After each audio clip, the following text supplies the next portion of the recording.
За 1700 бруцоши денес започна студентскиот живот на Универзитетот Гоце Делчев во Штип.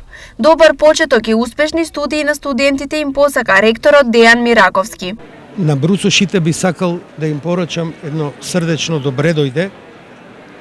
Се надевам дека универзитетот ќе им биде место во кое што покрај учењето, покрај библиотеките, предавалните и амфитеатрите ќе можат да склучат многу нови пријателства, ќе поминат многу пријатни моменти и од тука ќе излезнат како академски граѓани, градители на нашето општество. Универзитетот Гоце Делчев во Штип и годинава беше отворен со 12 факултети и 3 академии на кои идните академски граѓани ќе ги остваруваат своите желби и цели.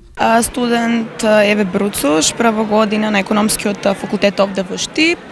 Сум запишана токму на овој универзитет затоа што е еден од подобрите универзитети во нашата држава. На првиот академски час освен Бруцоши присуствуваа и веќе завршени студенти. За македонистите клучно на кое треба да се работи во периодот што следи е промоција на катедрата за македонски јазик и литература. И сметам дека иако се вели дека нема кадар, меѓутоа и повеќе од потребно е во овие тешки времиња да имаме кадар по македонски јазик, затоа што знаеме сите каква е ситуацијата.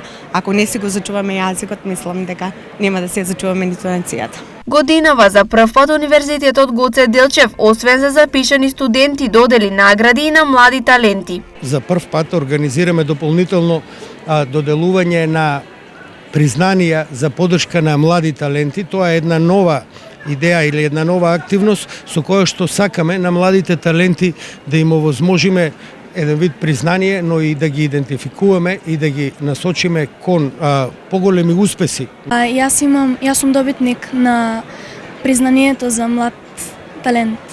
Ми представува особена чест да сум добитник на ова признание кое го доделува Универзитетот Гоце Делчев. За студентите Бруцоши, како и за останатите, Универзитетот Гоце Делчев ќе ги обезбеди сите услови за студирање, новоизменети наставни услови и процес. Малите групи ќе студираат со физичко присуство, а за оние поголемите ќе се применува хибридна настава.